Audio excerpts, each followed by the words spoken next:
Bonjour, le Canal et vous accueille Joël Ludbert, musicien, chanteur du groupe Macadam. Il est aussi guitariste. Bonjour Joël, comment vas-tu? Bonjour Canal, ça va, merci. Et toi? Oh, je vais très bien, c'est bien gentil de me demander de mes nouvelles. Allez, le procédé est simple Joël, je t'invite à regarder quelques photos et j'aimerais que tu me donnes ton ressenti vis-à-vis de ces photos. Première photo, Joël, celle-ci, que te dit-elle? Qui t'accompagne? C'est Jean-Luc Gouanel. C'était lors d'un spectacle à la ferme Périne, un spectacle spirituel avec Olivier Copette. Oui. C'était bien passé. Quand tu dis bien passé, c'est-à-dire qu'il y avait suffisamment de monde pour Voilà, toi. voilà. Un spectacle qui se déroule bien, c'est un spectacle qui attire les foules? Déjà, il y a du monde et puis bon, les gens se comportent correctement, il n'y a pas de dérapage, quoi. On va dire ça comme ça. Prochaine photo, c'est celle-ci. Alors, que penses-tu justement de ce petit post-it? C'est une réalité, parce qu'on a tendance à attendre que les artistes meurent pour faire tout le temps des hommages. Donc, effectivement, la photo parle d'elle-même. Justement, si tu avais un artiste bien vivant à honorer, on va dire ces temps-ci, ce serait qui? Je pense à Jean-Philippe Martelly, c'est lui qui me vient à travers le pipeau. Et puis, Pourquoi Jean-Philippe Martelly? je ne sais pas, c'est ça qui m'est venu à l'esprit. D'accord. Tout simplement. Bien, allez, les artistes, aimez-les vivants. Troisième photo. Elle t'inspire quoi? Un coup de scène Martinique, ouais, comme j'allais le matin à Saint-Pierre pour chercher mon blaf. Tradition du pays. Voilà. Alors tu parles de coups de scène en Martinique, tu parles aussi de la ville de Saint-Pierre. Tu es originaire de la ville de Saint-Pierre. Oui, je suis piloté. Est-ce que ces scènes de vie existent toujours du côté de Saint-Pierre? Enfin, je pense que ça n'existe pas seulement à Saint-Pierre, hein, sur toute l'île. Hein. Maintenant, il y a à Chelcher, il y a partout, parce que bon, moi-même je sillonne les mers quand même. Comme je suis un passionné de la mer et de la Seine aussi, quoi. Donc, effectivement, il y a des coups de scène assez réguliers. D'accord, tu es du genre à manger beaucoup plus de poisson que de viande? Je mange chaque mais j'aime beaucoup tout ce qui est roots, quoi. Bien. Le poisson est considéré comme quelque chose de roots par Joël Ludbert. Allez, quatrième photo, celle-ci. Poisson fouet. Bien sûr. Celle-ci, elle t'inspire quoi? Alors, on voit des dessins pris effectivement avec une jeune fille qui est en maladie, on va dire une enfant. Elle t'inspire quoi? On va dire musicothérapie, on va dire ça comme ça. Oui.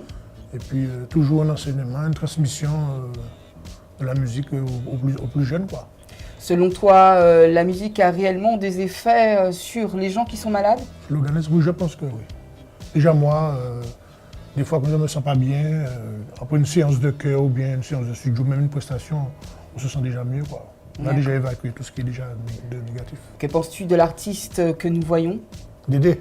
Dédé, c'est un pilier. Dédé, c'est un potomitan.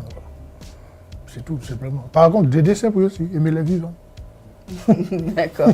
Pour revenir sur nos artistes, avant de passer à la prochaine photo, justement, concernant cette photo qu'on vient de voir avec Dédé Saint-Prix, tu parles de les aimer vivants, certes.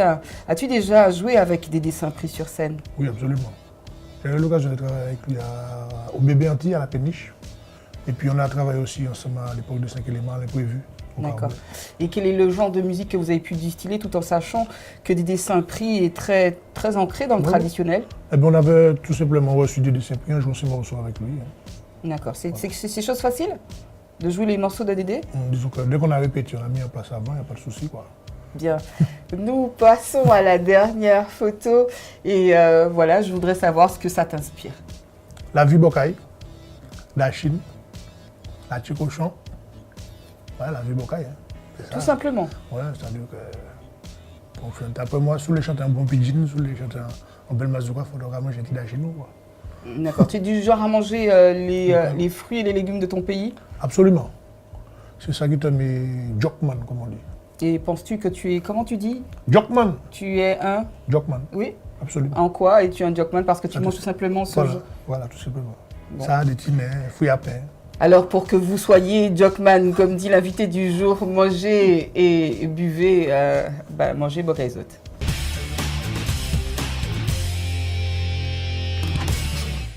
Deuxième partie du Cannelez-vous en compagnie de Joël Ludbert. En tourisme, quels sont, selon Joël Ludbert, les atouts de la Martinique? La musique, pour l'accueil, en fait, au niveau des bateaux, à l'aéroport, et puis la nourriture locale du pays. D'accord. Quand tu parles de musique, j'aimerais savoir comment tu vois les choses.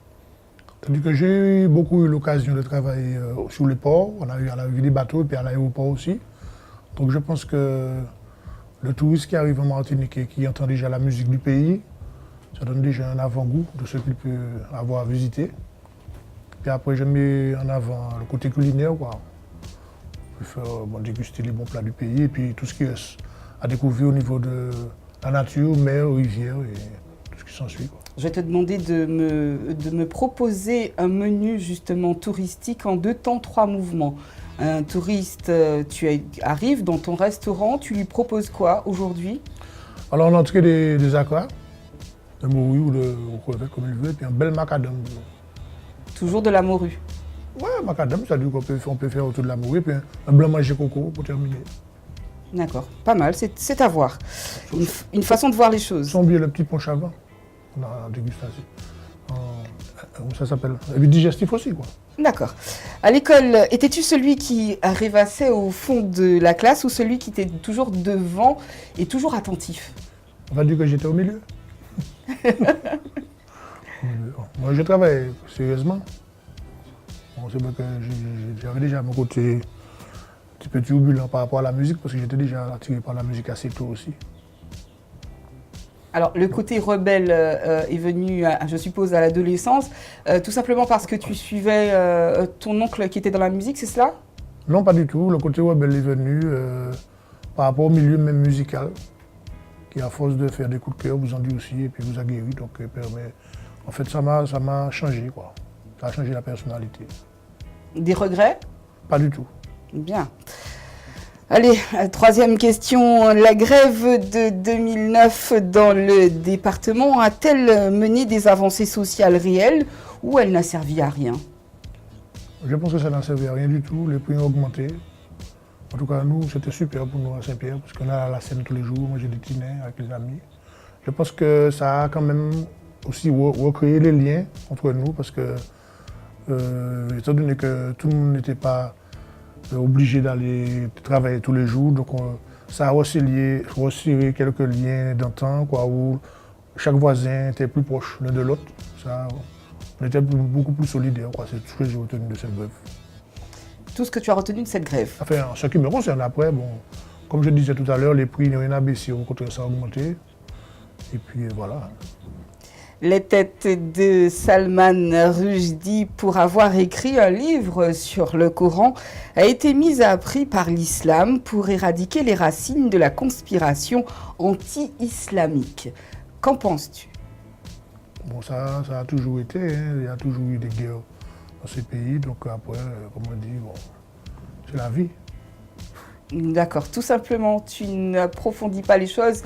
Déjà, es-tu pour la peine de mort? Chaque personne doit mourir en son temps, donc la peine de mort, non, pas vraiment, c'est pas pour ça. À l'âge d'1 mois, Joël, seul un tiers des nourrissons sont allaités. As-tu un avis sur cela? Oui, je dis que c'est dommage pour les nourrissons, et puis bon, parce qu'en fait, ça donne beaucoup d'anticorps aux enfants, le fait d'être allaité, donc avis aux mères, voilà. Protégez vos enfants, leur donnez la tétée. Bien, merci Joël.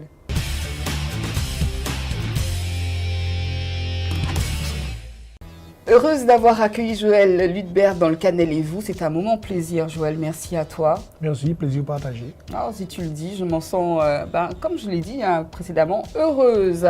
As-tu des prochaines dates? Oui, avec Macadam, on est en train de travailler sur le festival, pas le festival, le carnaval de Bordeaux. Wow, vous êtes invité? Si Dieu veut. Bon, bah, il est dit, c'est dit. C'était, on va dire, entre guillemets, le scoop dans Cannelle et vous. Merci à vous et à demain.